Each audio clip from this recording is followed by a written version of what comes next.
ஆன்மீக அன்பர்கள் அனைவருக்கும் வணக்கம். இன்னைக்கு நம்ம பதிவில் என்ன பார்க்க போகிறோம் அப்படின்னா, இன்னும் ஒரு சில தினங்களில் புதிதாக பிறக்க இருக்கக்கூடிய ஆங்கில மாதமான ஜூன் மாதம் ரிஷபராசி நேயர்களுக்கு எப்படி இருக்க போகுது, என்னென்ன வகையில் மாற்றங்களை நீங்கள் பார்க்க போகிறீங்க, என்ன விஷயத்துல எல்லாம் கவனமாக இருக்கணும் அப்படின்றதாங்க தெரிஞ்சுக்க போகிறோம்.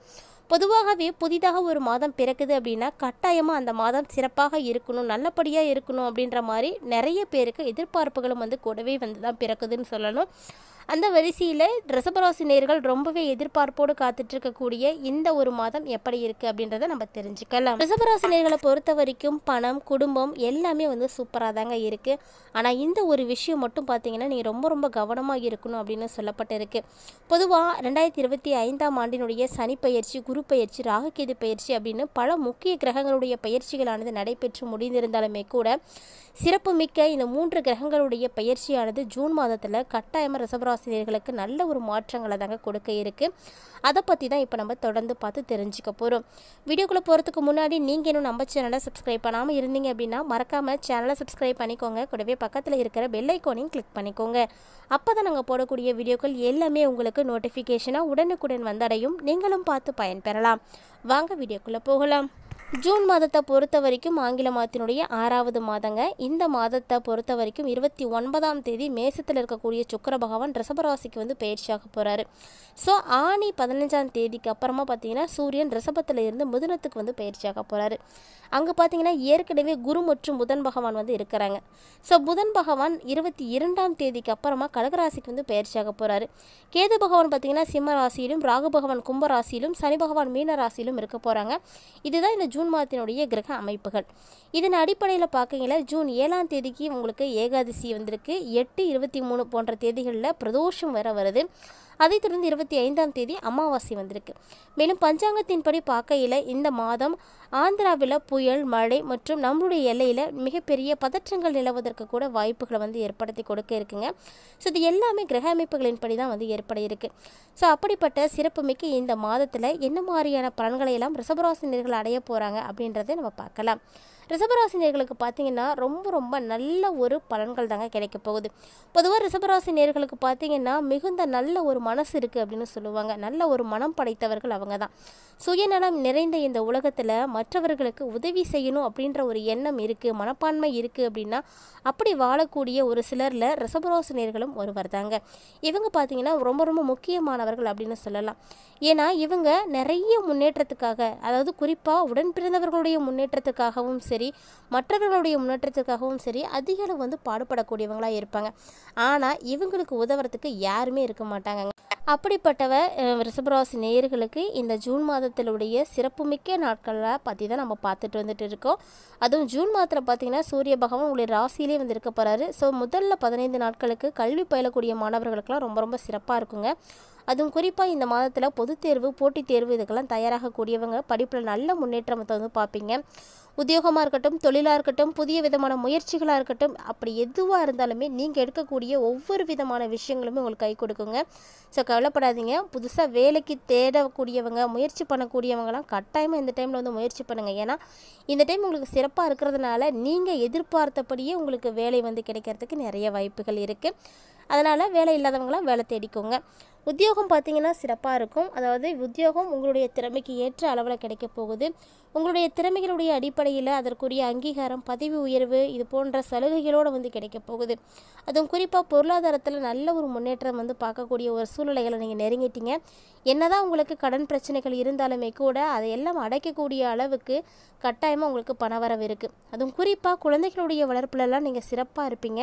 நல்லபடியாக அவங்கள படிக்க வைக்கணும், நல்லா அவங்கள வளர்க்கணும் அப்படின்றதெல்லாம் மிகப்பெரிய அளவில் உங்களுக்கு ஆர்வம் இருக்கும்.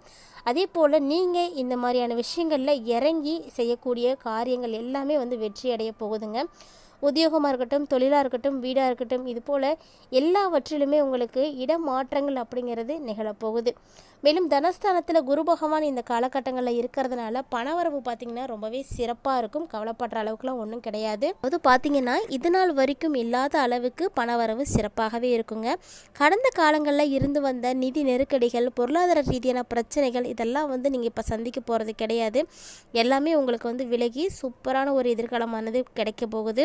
கட்டாயமாக இந்த டைமில் ரிஷபராசி நேயர்களுடைய கடன் சுமை குறையுங்க. நீங்கள் எழுதி வச்சுக்கோங்க. இன்னும் 2.5 வருஷத்துக்குள்ளே உங்களுடைய கடன் பிரச்சனைகள் அத்தனையுமே கட்டாயமாக வந்து குறையும். 2ஆம் இடத்துல புதன் பகவான் வேறு இருக்கிறதுனால இந்த ஜூன் மாதம் உங்களுக்கு சிறப்பாகவே இருக்குது. அதுவும் தொழில் சார்ந்த விஷயங்களுக்கு ரொம்ப ரொம்ப அற்புதமாக இருக்கும். குடும்பத்தில் இருக்கக்கூடிய அனைவருடைய வருமானமும் இனி வந்து உயர ஆரம்பிக்கும். குடும்பத்தில் மகிழ்ச்சிகளானது அதிகரிக்கத்தான் போகுதே தவிர எந்த வகையிலுமே உங்களுக்கு பாதிப்புகளானதே கிடையாது. ஆனாலுமே அப்பப்போ வாழ்க்கை துணையோட உங்களுக்கு கருத்து வேறுபாடுகள் அப்படின்றது ஏற்பட போகுதுங்க. ஸோ கருத்து வேறுபாடுகள் அப்படின்றது வாழ்க்கை துணையோடு உங்களுக்கு இருந்தாலுமே கூட அந்யோன்யமும் வந்து அதிகமாக தான் இருக்கும். அதே போல் உங்களுடைய வாழ்க்கைக்கு ரொம்ப உறுதுணையாக இருக்கக்கூடியதுனா குழந்தைகள் மட்டும்தான். உங்களுக்கு குழந்தைகள் வந்து ரொம்ப பக்கபலமாக இருப்பாங்க. உறவினர்களுடைய வருகையும் உங்கள் வீட்டில் இருக்கிறதுனால மகிழ்ச்சியானது நிறைந்து காணப்படும். குறிப்பாக பெண்களுக்கு உத்தியோகம், தனிப்பட்ட வாழ்க்கை இதில் எல்லாமே எதிர்பார்த்த காரியங்கள் எல்லாமே வந்து சிறப்பாகவே வந்து நடக்குங்க. ரொம்ப வந்து பெரிய அளவில் பாதிப்புகள்லாம் எதுவும் வந்து இருக்காது. மேலும் இந்த நாட்கள் உங்களுக்கு இன்னுமே வந்து சிறப்பாக இருக்கணும் அப்படின்னு நீங்கள் ஃபீல் பண்ணீங்க அப்படின்னா கண்டிப்பாக எளிமையாக செய்யக்கூடிய பரிகாரங்களும் இந்த பதிவில் வந்து கொடுக்கப்பட இருக்குது. அதையும் பார்த்து தெரிஞ்சுக்கிட்டு கண்டிப்பாக வந்து செய்து பாருங்கள். உங்களுக்கு நல்லதே வந்து நடக்கும். பொதுவாகவே எந்த ஒரு நாட்களுமே நமக்கு சிறப்பாக இல்லை அப்படின்னா நம்ம போகக்கூடிய ஒரே இடம் இறைவன்கிட்ட மட்டும்தாங்க. ஏன்னா இறைவனை நோக்கி நம்ம போகும்பொழுது நம்மளுடைய கஷ்டங்கள் வந்து அங்கே சொல்லும் பொழுது நம்மளுடைய பாவங்களும் அல்லது கஷ்டங்களும் வந்து குறைய ஆரம்பிக்கும் அப்படின்றது எல்லாருக்கிட்டையும் இருக்கக்கூடிய நம்பிக்கை தான். அந்த நம்பிக்கையினுடைய அடிப்படையில் ஆன்மீக ரீதியாக கிரக தோஷங்களாக ஏற்படக்கூடிய ஒவ்வொரு விதமான பாதிப்புகளும் குறைவதற்கு கொடுக்கப்படக்கூடிய பரிகாரங்களை முறைப்படி வந்து நீங்கள் செய்யுங்க. அதுவும் கண்டிப்பாக நம்பிக்கையோடு வந்து செய்யுங்க. அப்போ தான் அதற்குரிய நல்ல பலன்களை வந்து நீங்கள் வந்து பார்க்க முடியும். ரிஷபராசினிகளை பொறுத்த வரைக்கும் புதிதாக பிறக்க இருக்கக்கூடிய ஜூன் மாதத்தில் நீங்கள் கவனமாக இருக்க வேண்டிய விஷயம் என்ன அப்படின்னு பார்த்தீங்கன்னா, உங்களுடைய ராசியில் 12வது இடத்துல சுக்கிரன் வந்து இருக்க போகிறாரு. ஸோ எதிர்பாலின உறவில் நீங்கள் ரொம்ப ரொம்ப கண்ணியமாக வந்து இருக்கணும். ஏன்னா எதிர்பாலின உறவில் தான் உங்களுக்கு பாதிப்புகள் ஏற்பட இருக்குது. கட்டாயமாக இதனால் உங்களுடைய குடும்பத்தில் பிரச்சனைகளானது ஏற்பட்டுடலாம். அதனால் ரொம்ப ரொம்ப கவனமாக இருங்க. மேலும் ராசிக்கு 10வது இடத்துல ராகு இருக்கிறதுனால உத்தியோகத்திலையும் ஒரு சில நெருக்கடிகள் அப்படின்றது இருந்துக்கிட்டே தாங்க இருக்கும். அதையெல்லாம் நீங்கள் கரெக்டாக பார்த்து கிளியர் பண்ணிக்கோங்க. உயர் அதிகாரிகள்கிட்ட வாக்குவாதங்கள் எல்லாம் செய்யாதீங்க. முடிஞ்ச அளவுக்கு வாக்குவாதங்களை எல்லாம் தவிர்த்துட்டு அவங்கள வந்து நீங்கள் அனுசரித்து போங்க. அப்போ தான் உங்களுக்கு நல்லது வந்து நடக்கிறதுக்கு வாய்ப்பு இருக்குது. இது மாதிரி சின்ன சின்ன விஷயங்கள் எல்லாம் கட்டாயமாக ரிஷபராசி நேயர்கள் உற்று நோக்கணுங்க. என்ன விஷயம் தவறாக நடக்குது அப்படின்றத நம்ம முன்கூட்டியே தெரிஞ்சுக்கிறதுனால அதில் இருக்கக்கூடிய பாதிப்புகள் குறையறதுக்கு நம்ம என்னெல்லாம் செய்யணுமோ, நம்ம எப்படி நம்ம வந்து முன்னெச்சரிக்கையாக வச்சுக்கணுமோ அதெல்லாம் நீங்கள் கரெக்டாக ஃபாலோ பண்ணிக்கணும். அப்போ தான் பெருசாக உங்களுக்கு பிரச்சனைகள் எதுவும் ஏற்படாமல் இருக்கும். கட்டாயமாக ஒவ்வொரு ரிஷபராசி நேயர்களும் தெரிஞ்சிக்கக்கூடிய ஒரு விஷயந்தாங்க. அந்த வரிசையில் இந்த மாதம் உங்களுக்கு சிறப்பாக இருக்க இந்த ஜூன் மாதத்தில் நீங்கள் செய்யக்கூடிய எளிமையான பரிகாரம் என்ன அப்படின்றத பார்த்துடலாம். ரிஷபராசி நேயர்களுக்கு உத்தியோகத்தில் ஒரு சில பிரச்சனைகள் ஏற்படுறதுக்கு வாய்ப்பு இருக்குது அப்படின்னு முன்னாடியே சொல்லியிருந்தோம். அதனால் அவசரப்பட்டு உத்தியோகம் சார்ந்த விஷயங்களில் எந்த ஒரு முடிவுகளையும் நீங்கள் எடுக்கக்கூடாது. அதுவும் பார்த்திங்கன்னா திடீர்னு எந்த முடிவும் எடுக்காதீங்க. ஒரு முடிவு எடுக்கிறீங்க அப்படின்னா கட்டாயமாக அந்த முடிவு நமக்கு சிறப்பானதாக இருக்க போகுதா அப்படின்றத பற்றி சிந்தித்து வந்து செயல்படுங்க. ஒருவேளை அதை பற்றின முன் அனுபவங்கள் உங்களுக்கு இல்லை அப்படின்னா அனுபவசாலிகள்கிட்ட வந்து கேட்டு தெரிஞ்சுக்கிறதுல தவறே கிடையாதுங்க. அதனால் எந்த விஷயம் நமக்கு சிறப்பு அப்படின்றத பற்றி நீங்கள் புரிஞ்சுக்கணும். மேலும் பார்த்தீங்கன்னா இந்த காலகட்டங்களில் அதுவும் ஜூன் மாதத்தினுடைய முதல் வாரத்தில் நீங்கள் எடுக்கக்கூடிய பயணங்களின் பொழுது ரொம்ப ரொம்ப எச்சரிக்கையாக இருக்கணும். கட்டாயமாக பயணங்கள் போகிறதுக்கான வாய்ப்புகள் ஏற்படுது அப்படின்னா அந்த பயணத்தில் நீங்கள் அதீத கவனம் வந்து செலுத்துங்க. விரையாதிபதியாக இருக்கக்கூடிய செவ்வாய் 3வது இடத்துல இருக்கிறதுனால நிச்சயமாக இந்த டைமில் உங்களுக்கு ஒரு சில பிரச்சனைகளும் வந்து ஏற்படுங்க. அந்த பிரச்சனைகளை நீங்கள் வந்து கண்டிப்பாக சுமூகமாக வந்து சரி பண்ணிக்கணும். இல்லை அப்படின்னா அதனால் பெரிய அளவில் பாதிப்புகளை நீங்கள் பார்க்க வேண்டி இருக்கும். இப்படிப்பட்ட ஒரு சூழ்நிலைகளில் இந்த ஜூன் மாதத்தில் நீங்கள் செய்யக்கூடிய எளிமையான வழிபாடு என்ன அப்படின்னா மதுரை மீனாட்சி அம்மனை வழிபாடு செய்கிறதாங்க. கண்டிப்பாக இந்த ஜூன் மாதத்தில் ஒரு முறையாவது மதுரை மீனாட்சி அம்மன் கோவிலுக்கு நீங்கள் போயிட்டு வந்துடுங்க.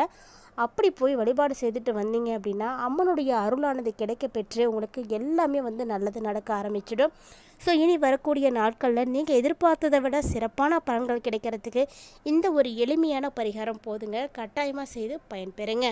இந்த பதிவில் இருக்கக்கூடிய தகவல்கள் அனைத்தும் உங்களுக்கு பிடிச்சிருக்கு அப்படின்னா லைக் பண்ணுங்கள், ஷேர் பண்ணுங்கள், மறக்காமல் கமெண்ட் பண்ணுங்கள். இது மட்டும் இல்லாமல் இது போல் பல இன்ட்ரெஸ்டிங்கான தகவல்கள் பார்த்தீங்கன்னா நம்மளுடைய சேனலில் தினம்தோறுமே நம்ம பதிவேற்றம் செய்துட்டு தான் இருக்குங்க. இது வரைக்கும் நீங்கள் நம்ம சேனலை பார்த்ததே இல்லை அப்படின்னா மறக்காமல் ஒன்ஸ் விசிட் பண்ணி பாருங்கள். உங்களுக்கு பிடிச்சிருக்கு அப்படின்னா கட்டாயமாக உங்கள் ஃப்ரெண்ட்ஸ் அண்ட் ஃபேமிலியோட ஷேர் பண்ணிக்கோங்க. அவர்களும் பார்த்து பயன்பெறட்டும். இது மட்டும் இல்லாமல் ஆன்மீக ரீதியாக நம்மளுடைய சேனலில் கொடுக்கப்படக்கூடிய பரிகாரங்கள் எப்போதுமே ரொம்ப ரொம்ப எளிமையான முறையில் எல்லாராலையும் செய்து பயன்பெறக்கூடிய வகையில் தான் வந்து கொடுக்கப்பட்டு இருக்கு. ஸோ அதையும் மிஸ் பண்ணாமல் செய்து பயன்பெறுங்க.